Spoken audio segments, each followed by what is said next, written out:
December 8th. The Immaculate Conception of the Most Blessed Virgin. At length on the distant horizon rises, with a soft and radiant light, the aurora of the sun which has been so long desired. The happy mother of the Messias was to be born before the Messias himself, and this is the day of the conception of Mary. The earth already possesses a first pledge of the divine mercy. The Son of Man is near at hand. Two true Israelites, Joachim and Anne, noble branches of the family of David, find their union, after a long barrenness, made fruitful by the divine omnipotence. Glory be to God, who has been mindful of his promises and who deigns to announce from the high heavens the end of the deluge of iniquity, by sending upon the earth the sweet white dove that bears the tidings of peace. The feast of the Blessed Virgin's Immaculate Conception is the most solemn of all those which the Church celebrates during the holy time of Advent, and if the first part of the cycle had to offer us the commemoration of some one of the mysteries of Mary, there was none whose object could better harmonize with the spirit of the Church in this mystic season of expectation. Let us, then, celebrate this solemnity with joy, for the conception of Mary tells us that the birth of Jesus is not far off. The intention of the Church in this feast is not only to celebrate the anniversary of the happy moment in which began, in the womb of the pious Anne, the life of the ever-glorious Virgin Mary, but also to honor the sublime privilege by which Mary was preserved from the original stain, which, by a sovereign and universal decree, is contracted by all the children of Adam the very moment they are conceived in their mother's womb. The faith of the Catholic Church on the subject of the conception of Mary is this: that at the very instant when God united the soul of Mary, which he had created, to the body which it was to animate, this ever-blessed soul did not only not contract the stain, which at that same instant denies every human soul, but was filled with an immeasurable grace which rendered her, from that moment, the mirror of the sanctity of God himself, as far as this is possible to a creature. The Church, with her infallible authority, declared, by the lips of Pius IX, that this article of her faith had been revealed by God himself. The definition was received with enthusiasm by the whole of Christendom, and the 8th of December of the year 1854 was thus made one of the most memorable days of the Church's history. It was due to his own infinite sanctity that God should suspend, in this instance, the law which his divine justice had passed upon all the children of Adam. The relations which Mary was to bear to the divinity could not be reconciled with her undergoing the humiliation of this punishment. She was not only daughter of the Eternal Father, she was destined also to become the very mother of the Son and the veritable spouse of the Holy Ghost. Nothing defiled could be permitted to enter, even for an atom of time, into the creature that was thus predestined to contract such close relations with the adorable Trinity. Not a speck could be permitted to tarnish in Mary that perfect purity which the infinitely holy God requires in those who are one day to be admitted to enjoy even the sight of his divine majesty in heaven. In a word, as the great Dr. St. Anselm says, it was just that this Holy Virgin should be adorned with the greatest purity which can be conceived after that of God himself, since God the Father was to give to her, as her child, that only begotten Son, whom he loved as himself, as being begotten to him from his own bosom, and this in such a manner, that the self-same Son of God was, by nature, the Son of both God the Father and of this Blessed Virgin.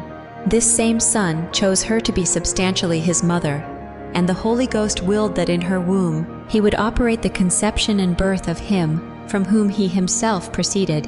Moreover, the close ties which were to unite the Son of God with Mary, and which would elicit from him the tenderest love and the most filial reverence for her, had been present to the divine thought from all eternity, and the conclusion forces itself upon us that, therefore, the divine Word had for this, his future mother, a love infinitely greater than that which he bore for all his other creatures. Mary's honor was infinitely dear to him, because she was to be his mother, chosen to be so by his eternal and merciful decrees. The Son's love protected the mother. She, indeed, in her sublime humility, willingly submitted to whatever the rest of God's creatures had brought on themselves, and obeyed every tittle of those laws which were never meant for her. But that humiliating barrier, which confronts every child of Adam at the first moment of his existence, and keeps him from light and grace until he shall have been regenerated by a new birth, oh, this could not be permitted to stand in Mary's way. Her Son forbade it. The Eternal Father would not do less for the second Eve than he had done for the first. Yet she was created, as was also the first Adam, in the state of original justice, which she afterwards forfeited by sin. The Son of God would not permit that the woman, from whom he was to take the nature of man, should be deprived of that gift which he had given even to her, who was the mother of sin. The Holy Ghost, who was to overshadow Mary and produce Jesus within her by his divine operation, would not permit that foul stain, in which we are all conceived, to rest, even for an instant, on this his spouse. All men were to contract the sin of Adam. The sentence was universal. But God's own mother is not included. God, who is the author of that law, God, who was free to make it as he willed, had power to exclude from it her, whom he had predestined to be his own in so many ways. He could exempt her, and it was just that he should exempt her, therefore he did it. Was it not this grand exemption which God himself foretold, when the guilty pair, whose children we all are, appeared before him in the Garden of Eden? In the anathema which fell upon the serpent, there was included a promise of mercy to us. "I will put enmities, said the Lord, between thee and the woman, and thy seed and her seed. She shall crush thy head." Thus was salvation promised the human race under the form of a victory over Satan. And this victory is to be gained by the woman, and she will gain it for us also. Even granting, as some read this text, that it is the son of the woman that is alone to gain this victory, the enmity between the woman and the serpent is clearly expressed, and she, the woman, with her own foot, is to crush the head of the hated serpent. The second Eve is to be worthy of the second Adam, conquering and not to be conquered. The human race is one day to be avenged, not only by God made man, but also by the woman miraculously exempted from every stain of sin, in whom the primeval creation, which was in justice and holiness, will thus reappear in her, just as though the original sin had never been committed. Raise up your heads, then, ye children of Adam, and shake off your chains. This day, the humiliation which weighed you down is annihilated. Behold, Mary, she who is of the same flesh and blood as yourselves, has seen the torrent of sin, which swept along all the generations of mankind. She has seen it flow back at her presence and not touch her. The infernal dragon has turned away his head, daring not to breathe his venom upon her. The dignity of your origin is given to her in all its primitive grandeur. This happy day, then, on which the original purity of your race is renewed, must be a feast to you. The second Eve is created, and from her own blood, which, with the exception of the element of sin, is the same as that which makes you to be the children of Adam. She is shortly to give you the God-man, who proceeds from her according to the flesh, as he proceeds from the Father according to the eternal generation. And how can we do less than admire and love the incomparable purity of Mary in her Immaculate Conception, when we hear even that God, who thus prepared her to become his mother, saying to her in the divine canticle these words of complacent love, "Thou art all fair, O my love, and there is not a spot in thee." It is the God of all holiness that here speaks. That eye, which sees all things, finds not a vestige, not a shadow of sin. Therefore does he delight in her and admire in her that gift of his own condescending munificence. We cannot be surprised after this, that Gabriel, when he came down from heaven to announce the incarnation to her, is full of admiration at the sight of that purity, whose beginning was so glorious and whose progress was immeasurable, and that this blessed spirit should bow down profoundly before this young maid of Nazareth, and salute her with, "Hail, O full of grace." And who is this Gabriel? An archangel that lives amidst the grandest magnificences of God's creation, amidst all the gorgeous riches of heaven, who is brother to the cherubim and seraphim, to the thrones and dominations, whose eye is accustomed to gaze on those 9 angelic choirs, with their dazzling brightness of countless degrees of light and grace. He has found on earth, in a creature of a nature below that of angels, the fullness of grace, of that grace which had been given to the angels measuredly. This fullness of grace was in Mary from the very first instant of her existence. She is the future mother of God, and she was ever holy, ever pure, ever immaculate. This truth of Mary's Immaculate Conception, which was revealed to the apostles by the divine Son of Mary, inherited by the Church, taught by the Holy Fathers, believed by each generation of the Christian people with an ever-increasing explicitness, this truth, we say, was implied in the very notion of a Mother of God. To believe that Mary was Mother of God was an implicit believing that she, on whom this sublime dignity was conferred, had never been defiled with the slightest stain of sin, and that God had bestowed upon her an absolute exemption from sin. But now, the Immaculate Conception of Mary rests on an explicit definition dictated by the Holy Ghost. Peter has spoken by the mouth of Pius, and when Peter has spoken, every Christian should believe. For the Son of God has said, "I have prayed for thee, Peter, that thy faith fail not." And again, "The Holy Ghost, whom the Father will send in my name, he will teach you all things, and bring all things to your mind, whatever I shall have said to you." The symbol of our faith has therefore received not a new truth, but a new light on a truth, which was previously the object of universal belief. On that great day of the definition, the infernal serpent was again crushed beneath the victorious foot of the Virgin Mother, and the Lord graciously gave us the strongest pledge of His mercy. He still loves this guilty earth, since He has deigned to enlighten it with one of the brightest rays of His Mother's glory. How this earth of ours exulted! The present generation will never forget the enthusiasm with which the entire universe received the tidings of the definition. It was an event of mysterious importance which thus marked this second half of our century, and we shall look forward to the future with renewed confidence. For if the Holy Ghost bids us tremble for the days when truths are diminished among the children of men, He would, consequently, have us look on those times as blessed by God in which we receive an increase of truth, an increase both in light and in authority. The Church, even before the solemn proclamation of the grand dogma, kept the feast of this 8th day of December, which was, in reality, a profession of her faith.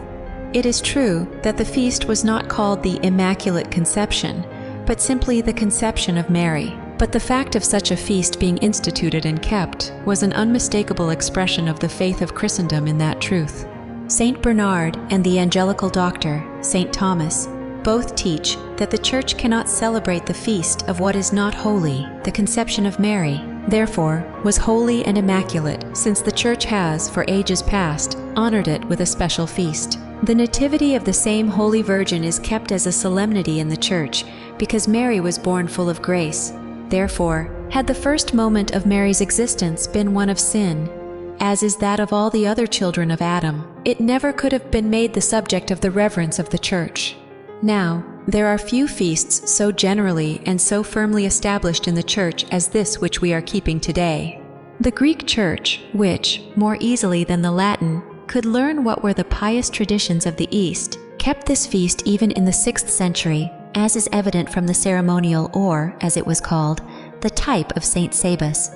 In the West, we find it established in the Gothic Church of Spain as far back as the 8th century. A celebrated calendar which was engraved on marble in the 9th century for the use of the Church of Naples attests that it had already been introduced there. Paul, the deacon, secretary to the Emperor Charlemagne, and afterwards monk at Monte Cassino, composed a celebrated hymn on the mystery of the Immaculate Conception. We will insert this piece later on, as it is given in the manuscript copies of Monte Cassino and Benevento. In 1066, the feast was first established in England, in consequence of the pious Abbot Helson's being miraculously preserved from shipwreck, and shortly after that was made general through the whole island by the zeal of the great Saint Anselm, monk of the Order of Saint Benedict, and Archbishop of Canterbury. From England it passed into Normandy and took root in France. We find it sanctioned in Germany in a council held in 1049, at which Saint Leo IX was present, in Navarre 1090 at the Abbey of Iraq, in Belgium at Liège in 1142. Thus did the churches of the West testify their faith in this mystery by accepting its feast, which is the expression of faith. Lastly, it was adopted by Rome herself, and her doing so rendered the united testimony of her children, the other churches, more imposing than ever. It was Pope Sixtus IV who, in the year 1476, published the decree of the Feast of Our Lady's Conception for the city of St. Peter. In the next century, 1568, St. Pius V published the universal edition of the Roman Breviary, and in its calendar was inserted this feast as one of those Christian solemnities which the faithful are every year bound to observe. It was not from Rome that the devotion of the Catholic world to this mystery received its first impulse. She sanctioned it by her liturgical authority, just as she confirmed it by her doctrinal authority in these our own days. The three great Catholic nations of Europe, Germany, France, and Spain, vied with each other in their devotion to this mystery of Mary's Immaculate Conception. France, by her King Louis XIV, obtained from Clement IX that this feast should be kept with an octave throughout the kingdom, which favor was afterwards extended to the Universal Church by Innocent XII. For centuries previous to this, the Theological Faculty of Paris had always exacted from its professors the oath that they would defend this privilege of Mary, a pious practice, which continued as long as the university itself. As regards Germany, the Emperor Ferdinand III, in 1647, ordered a splendid monument to be erected in the Great Square of Vienna. It is covered with emblems and figures symbolical of Mary's victory over sin, and on the top is the statue of the Immaculate Queen, with this solemn and truly Catholic inscription: "To God, infinite in goodness and power, King of heaven and earth, by whom kings reign. To the Virgin Mother of God, conceived without sin, by whom princes command. Whom Austria, devoutly loving, holds as her queen and patron. Ferdinand III, Emperor, confides, gives, consecrates, himself, children, people, armies, provinces, and all that is his, and erects in accomplishment of a vow this statue as a perpetual memorial." But the zeal of Spain for the privilege of the Holy Mother of God surpassed that of all other nations. In the year 1398, John I, King of Aragon, issued a chart in which he solemnly places his person and kingdom under the protection of Mary Immaculate.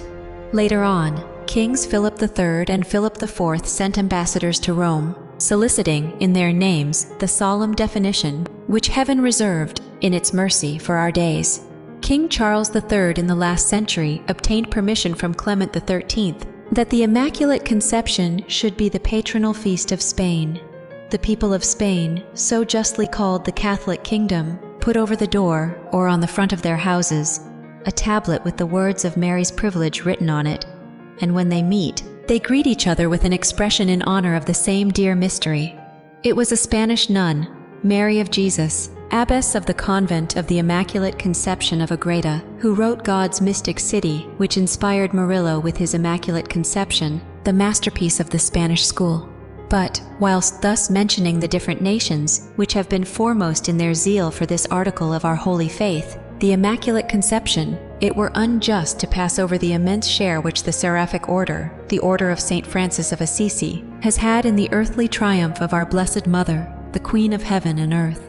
As often as this feast comes round, is it not just that we should think with reverence and gratitude on Him, who was the first theologian that showed how closely connected with the divine mystery of the Incarnation is this dogma of the Immaculate Conception?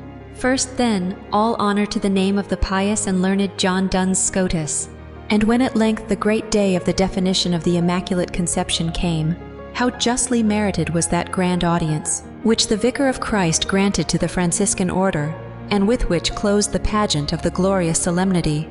Pius IX received from the hands of the children of St. Francis a tribute of homage and thankfulness, which the Scottish school, after having fought 400 years in defense of Mary's Immaculate Conception, now presented to the pontiff. In the presence of the 54 cardinals, 42 archbishops, and 92 bishops, before an immense concourse of people that filled St. Peter's, and had united in prayer, begging the assistance of the Spirit of Truth, the Vicar of Christ had just pronounced the decision, which so many ages had hoped to hear. The pontiff had offered the holy sacrifice on the confession of St. Peter. He had crowned the statue of the Immaculate Queen with a splendid diadem. Carried on his lofty throne and wearing his triple crown, he had reached the portico of the basilica. There he is met by the two representatives of St. Francis. They prostrate before the throne.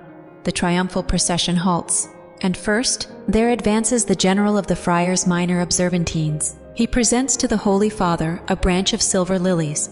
He was followed by the general of the conventual friars, holding in his hand a branch of silver roses. The Pope graciously accepted both. The lilies and the roses were symbolical of Mary's purity and love. The whiteness of the silver was the emblem of the lovely brightness of that orb, on which is reflected the light of the sun. For, as the canticle says of Mary, she is beautiful as the moon. The pontiff was overcome with emotion at these gifts of the family of the Seraphic Patriarch, to which we might justly apply what was said of the banner of the Maid of Orleans. It had stood the brunt of the battle. It deserved to share in the glory of the victory. And thus ended the glories of that grand morning of the 8th of December, 1854. It is thus, O thou the humblest of creatures, that thy immaculate conception has been glorified on earth. And how could it be else than a great joy to men, that thou art honored by them, thou the aurora of the Sun of Justice? Dost thou not bring them the tidings of their salvation? Art not thou, O Mary, that bright ray of hope, which suddenly bursts forth in the deep abyss of the world's misery? What should we have been without Jesus? And thou art his dearest mother, the holiest of God's creatures, the purest of virgins, and our own most loving mother. How thy gentle light gladdens our wearied eyes, sweet mother. Generation had followed generation on this earth of ours. Men looked up to heaven through their tears, hoping to see appear on the horizon the star, which they had been told should disperse the gloomy horrors of the world's darkness. But death came, and they sank into the tomb, without seeing even the dawn of the light, for which alone they cared to live. It was for us that God had reserved the blessing of seeing thy lovely rising, O thou fair morning star, which sheddest thy blessed rays on the sea, and bringest calm after the long stormy night. Oh, prepare our eyes that they may behold the divine sun which will soon follow in thy path, and give to the world his reign of light and day. Prepare our hearts, for it is to our hearts that this Jesus of thine wishes to show himself. To see him, our hearts must be pure. Purify them, thou O Immaculate Mother. The divine wisdom has willed that of the feasts which the Church dedicates to thee, this of thy Immaculate Conception, should be celebrated during Advent, that thus the children of the Church, reflecting on the jealous care wherewith God preserved thee from every stain of sin, because thou wast to be the mother of his divine Son, might prepare to receive this same Jesus, by the most perfect renouncing of every sin, and every attachment to sin. This great change must be made, and thy prayers, O Mary, will help us to make it. Pray, we ask it of thee, by the grace God gave thee in thy Immaculate Conception, that our covetousness may be destroyed, our concupiscence extinguished, and our pride turned into humility. Despise not our prayers, dear Mother of that Jesus, who chose thee for his dwelling place, that he might afterwards find one in each of us. O Mary, Ark of the Covenant, built of an incorruptible wood, and covered over with the purest gold, help us to correspond with those wonderful designs of our God, who, after having found his glory in thy incomparable purity, wills now to seek his glory in our unworthiness, by making us, from being slaves of the devil, his temples and his abode, where he may find his delight. Help us to this, O thou that by the mercy of thy Son hast never known sin, and receive this day our devoutest praise. Thou art the Ark of Salvation, the one creature unwrecked in the universal deluge, the white fleece filled with the dew of heaven, whilst the earth around is parched, the flame which the many waters could not quench, the lily blooming amidst thorns, the garden shut against the infernal serpent, the fountain sealed, whose limpid water was never ruffled, the house of the Lord, whereon his eyes were ever fixed, and into which nothing defiled could ever enter, the mystic city, of which such glorious things are said. We delight in telling all thy glorious titles, O Mary, for thou art our mother, and we love thee, and the mother's glory is the glory of her children. Cease not to bless and protect all them that honor thy immense privilege, O thou that wast conceived on this day. May this feast fit us for that mystery, for which thy conception, thy birth, and thy annunciation are all preparations. The birth of thy Jesus in Bethlehem. Yea, dear Mother, we desire thy Jesus. Give him to us and satisfy the longings of our love.